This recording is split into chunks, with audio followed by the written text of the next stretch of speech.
So, as I mentioned there, you've had an incredible career so far. I mean, you've done a heck of a lot of good work. How did you first get the acting bug? When was the first time you thought, right, I've got that acting bug? The first ever day that I spent on a film set or a television set, I knew. I mean, I felt it's funny. Somebody here was just saying that she found her people who were talking about something, and it was the same for me. Like having never felt like I really fitted in, and at the time I was young. I was 15, and I'd been quite I got bullied at school, so I didn't really I wasn't in a great place. You know, I didn't feel. But when I started working, I felt like the film set was a place where not only did I belong and I was welcome to, but I also felt that I had something that I could offer to the group. And what's amazing about working in film and television, I know really nothing about theatre, by the way, because I didn't go to drama school and got stage fright and stuff, so... as I was saying, the greatest thing really for me about my business or my work is that every day, you're going somewhere where you're going to be surrounded by such a myriad of different talents and minds. So you've got, from the producers, the guy that have to get the money together to make the thing in the first place, but then you've got, set designers, carpenters, caterers that have to get up at 3 o'clock every morning to make everyone breakfast, and then there's actors. And they're the best company. I've always loved hanging out with actors. They're just fun. They're all a bunch of weirdos. We're all completely mentally ill. But it's my tribe. I feel safe on a film set, whereas I can feel socially awkward, down the corner shop buying a packet of crisps. I know that sounds weird, but it's just true. You see plenty of actors, that's one of the things they do struggle with when they first start, is just relaxing. You can see it on film and television as well. You can tell when a presenter on say for example, I'll give a good example, Gladiators currently on BBC One. You can see you've got the father and son combo of the two Walshes, and you can see his son is not as relaxed as the dad. Yeah, but look, I'm 45, I've been doing this since I was 15, so you do get you get better as you get older in terms of, I think, not worrying what other people think, because I can't control that. Yeah. The only thing I can control is what I think. Take care of my own mind and make that a safe neighbourhood. But when you're younger, I don't know. I was really insecure about I thought I was fat all the time, and it's just ridiculous. I look back now, I wasted so much energy worrying about things that I never had to worry about. I remember that Doctor Who, actually, the first day of coming home from filming that episode, I vividly remember I got on the phone to one of my friends and had a complete meltdown, and I said, I've totally ruined this. It's awful. I'm never going to work again. They're going to fire me. I know that I'm going to get a call and they're going to say, don't come back tomorrow. Wow. So it's just, it's amazing what one's own head can do. You have to be really careful. Getting out of your own way, isn't it, I think? Well, also just giving yourself a break, not being so critical. I mean, I'm so hard, I'd be so rude to myself as well. If somebody spoke to me the way that I speak, I mean, the cruelest person in the world is me talking to myself. That makes sense. And that's it's not great. I don't. But that's your perfectionism, isn't it? I think it comes from sort of that area, because I know as an actor sometimes you do not like watching yourself back on television or film, because you might want to suddenly go, right, I didn't like the way I did that, didn't like the way I smiled at that, or didn't know that. Do you think it comes from a place of that? I've never had a problem watching myself, especially after, if I leave it 15 years before I go and watch the film or the TV show, because by then it's not part of my lived experience anymore, it's kind of out of my system, so I'm able to also watch the story and try and watch it like an audience member rather than somebody that was in it doing it, if you see what I mean? Yeah. I got off track then. It's fine. But you're saying about Doctor Who, you didn't think you would go back on the second, you'd be brought back, you said you got home in it. You know, and I was terrified, and again, was this all in my head? Who knows? We don't know, but I remember sitting at the read-through, and I remember, like, the big wigs were there, you know, the important, basically the guys that were going to fire you if anyone was going to fire you. So it was Russell T Davis, was Julie there? I think she was. And also on a show like that, you're going in as the new girl at school, you know, so it is scary when people know each other already, so you're already going in feeling really awkward.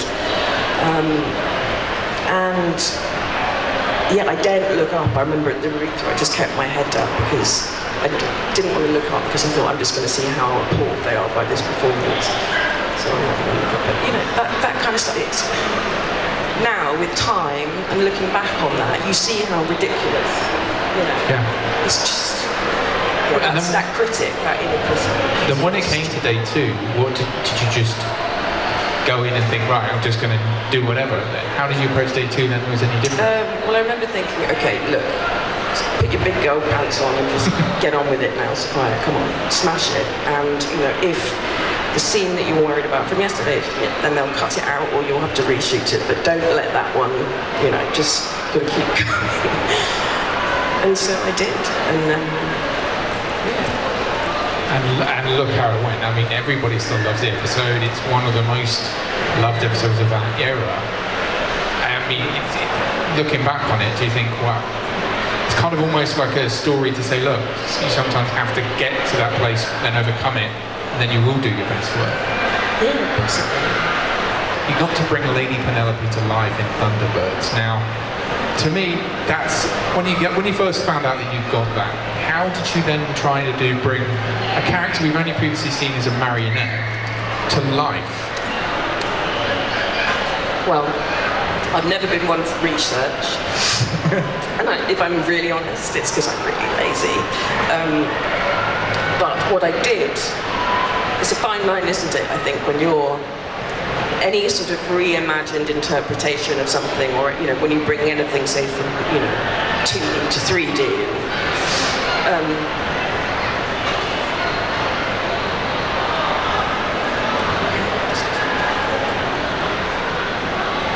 So when Oh, that's right. So you don't want to overdo it and go for overkill by watching everything. You know, I could have watched every single Thunderbirds, marionette thing that was out there, but I obviously wanted to bring it into the time that it was being made, and that was, when was the original done, in the 60s?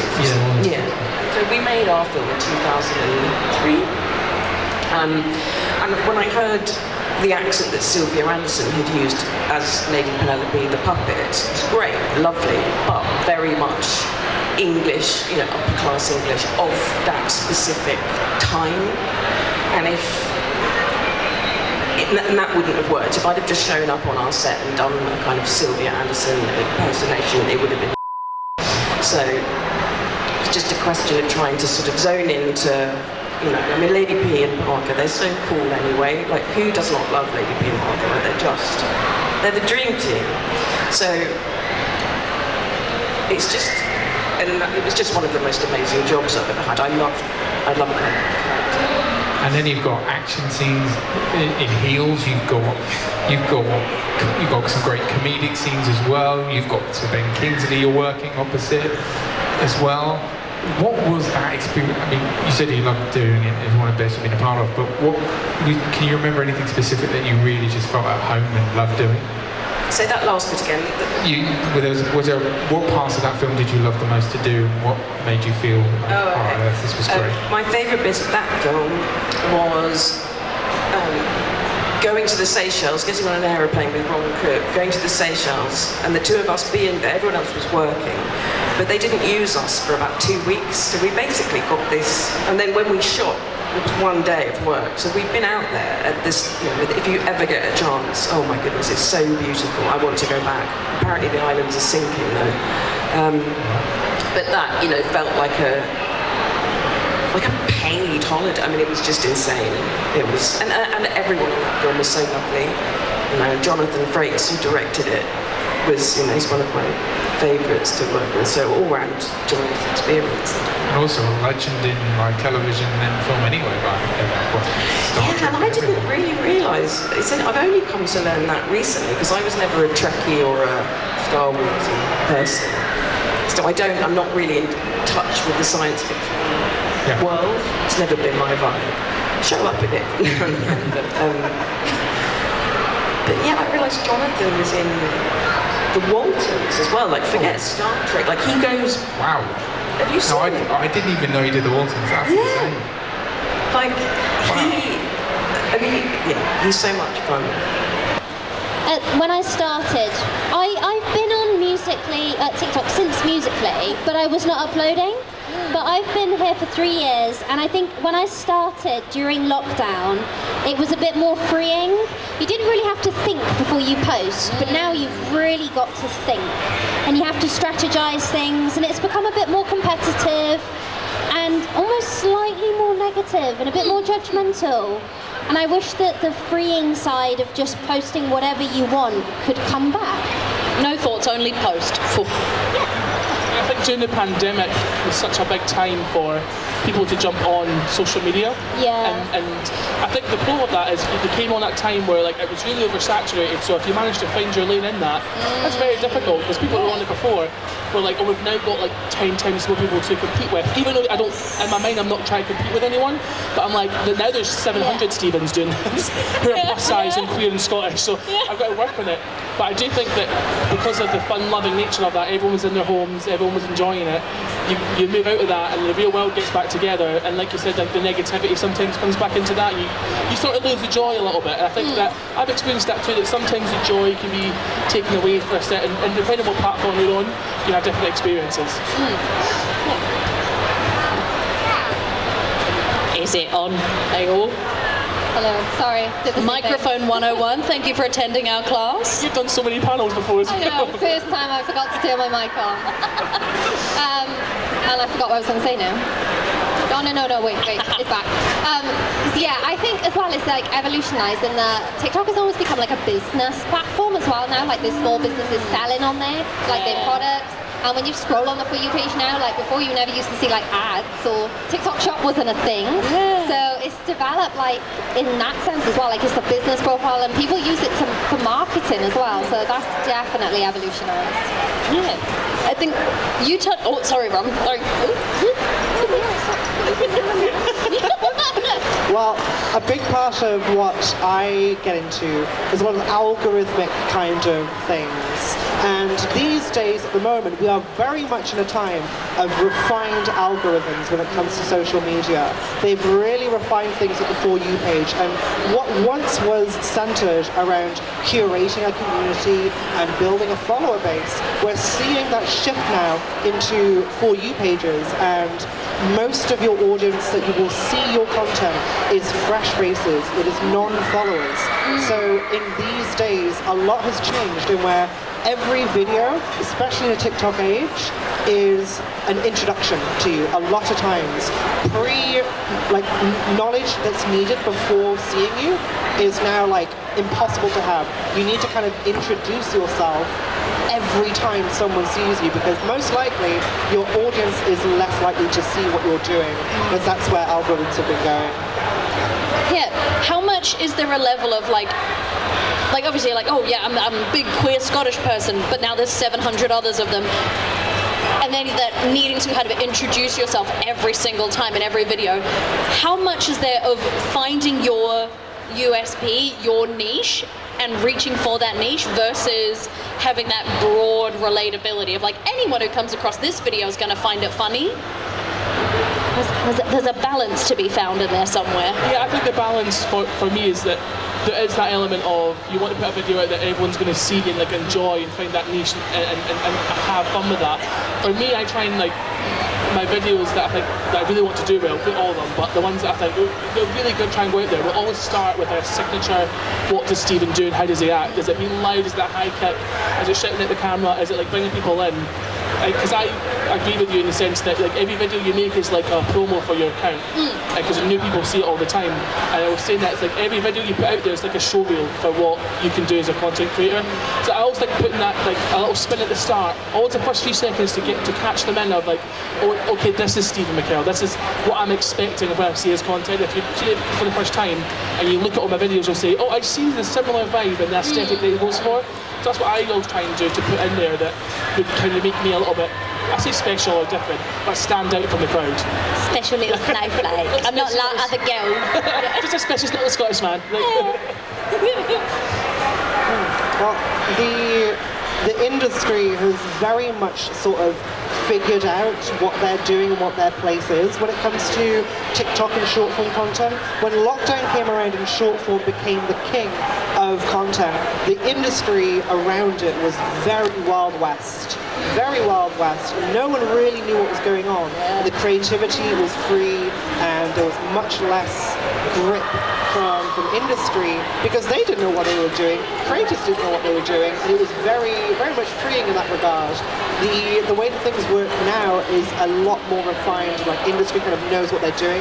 They figured out where they stand on things, and when it comes to dealing and tackling that, you've got a lot of people on social media now who are very comfortable in a lot of places and they're very consistent, and the best way to stick out is to do something that is different from that.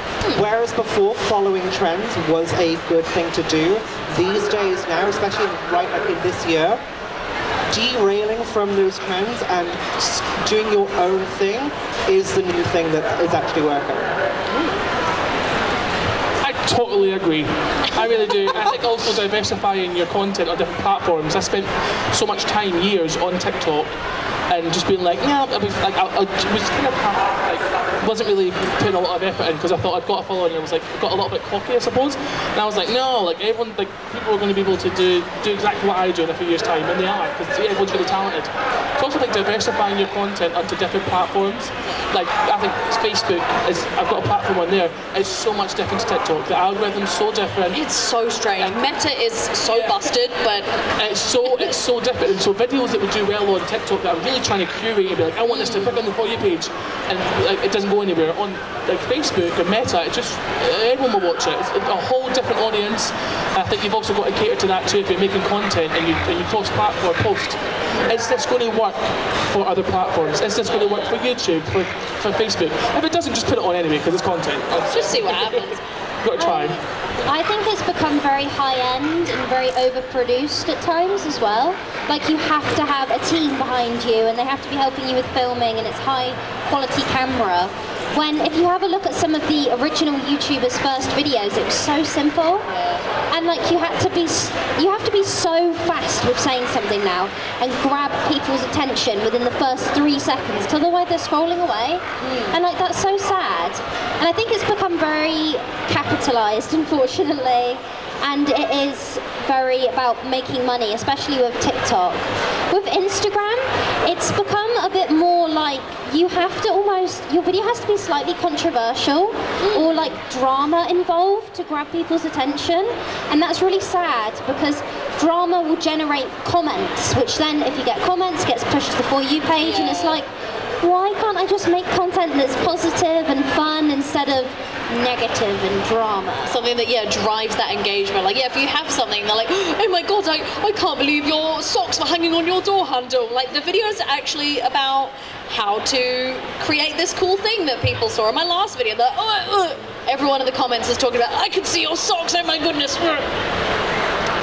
Some of my favorite content to watch is the Mike's deep dives on content I would never have cared about. I've never seen High School Musical. Did I watch Mike's video essay on High School Musical? Yes, I did. He broke down all 3 movies. It was hilarious. Was there great production? No. He buys these like Poundland wigs and just has things printed up on paper. The paper is falling off the corkboard behind him, but it's so funny because he's just thinks about what to say and frames it in such a silly, like you're just having a pint with your mate kind of way that really makes it really entertaining and engaging. I think in a way, Mr. Beast, in a really like weird way, he's very fascinating because he went from his bedroom to $1 million sets, which I just find insane. And now people are starting to realise that Mr. Beast is not who he was. And I find that really interesting. Even if I was to get millions and millions of subscribers, I don't think I would ever go to the level of having $1 million sets. I think I'd always keep it organic because that's what people like. It's also, it makes it reachable for others as well. It makes them sit back and go, I can do that. But like, this thing, I cannot do a Mr. Beast video. Like, I'll never be able to do that kind of content. And I think that's very, I think what it does is it takes out the realm of possibility if you're watching someone to do that. You think, I'm not going to be able to do that. But on the flip side, what it does do is it does show that content creators can really make a difference and that this is a whole career. Whether it be making videos or behind the screen, I think people like that do this elaborate sets and things like that, Mr. Beast showcases that like this is a real job, this is a real career, and look what it can do. Yeah. But when you're watching it, you're kind of like, this is amazing, but I feel like I'm watching a Netflix show that I'm never going to be able to watch. And it's like, but me myself, I enjoy those videos. I'm like, I know I'm never going to be able to do it, but I think you lose a little bit of the audience with the like, well, this is kind of like fiction, it's science fiction, I'm not going to be able to do this. So I think that on the flip side is, again, he's showing that creators can make a living, and not even a living, but really do it. But also, it's just unachievable for most of us. It depends like what you can do with it as well. Like, you know, if you were at Mr. Beast level, would you be exploiting your audience like he is? I don't know. Clock that I find the exploitation of his audience is very weird. Like with the whole Lunchables and the Feastables and whatever else he's doing. It's really crazy what YouTubers will do when they get to a certain point of success. Yeah. That's the parcel. I think to add on to that, I think with social media developing to be its own industry, and I think we are very much now in a stage where social media has become its own as entertainment, and social media is its own industry, much like that. And we've got to see that happen over the span of the past 2 decades, really, and especially so much now. But we're very much seeing a lot of people like that, like Mr. Beast, and a lot of these collaborations, and we're seeing a lot of business happen around social media. And a controversial take I had when thinking about it, even though I didn't want the TikTok ban to come along, but part of me was thinking, maybe we needed it. Maybe we needed a little bit. Maybe we needed something new to come take its place and to re-stoke those creative fires without the industry. Maybe the industry needed to back off a bit. All this stability and capital like over everything. Maybe we just need a new app to come along, perhaps, or something to break them, the way that things are right now. Because it can be very intimidating to come into the space to follow in the footsteps of very curated and professional and intentional content that is made by teams, by people, by industries. And social media, at the heart of it, what everyone wants to watch and what everyone likes to make is organic content. I think also, when I heard about the TikTok ban, I was really, really sad. But then when it happened for like 12 hours, TikTok was alright. Like it was actually peaceful. It was peaceful. And then no hate towards America, but when I think it took out a lot of the competition in a way. Because a lot of the rich, amazing, big content creators come from America. If you take out the sidemen, I can't really name anyone else big in the UK who's overproducing their videos, except from content creators that are in America. So I saw it afterwards, after the whole TikTok ban had happened. I was like, maybe it should have happened, because it takes out quite a bit of competition. Maybe it's what we needed, a nice little palate cleanse, yum yum. Oh, it's so fun. And when that happened, I was like, it's my time to rise. And then they were, Now is and then my they were back, moment. and I was like, oh hi, it's fun. But I feel like there is space on YouTube for things like back in the day we had like Video Game High School and like all of the things that Freddie Wong and Corridor Digital were making, that is the kind of like produced content that is like traditional shows. But that's applying that same approach to the creator side of things, where it is, yeah, I'm a person making cosplay content, I'm a person making unboxing content. Trying to apply that same like traditional approach from a production end to that same content isn't really, it doesn't transfer. There is space for both, but it's not, they aren't made the same way because they're not made for the same audience.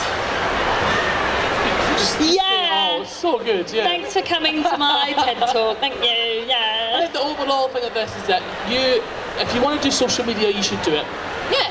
And I'm a big believer in that, and I think that people think that you should have, this is completely off topic, but before we end, I think people should think that you have to have a certain following, you have to have a certain, you're not a content creator unless you've got a certain amount of following. Absolutely not. If you get up every day and you make content and you have a POV, then you're in a content creator club and get ready, because it's going to be a wild ride. Yeah. But that's what I take away from that, is that people should absolutely go out and do it, express yourself. It'll be scary to start with, but I promise you, the more you do it, it'll be clock the tea. There you go. Yeah. Yes, the boots, house down, yes, mama. Locked at the pageant, yes.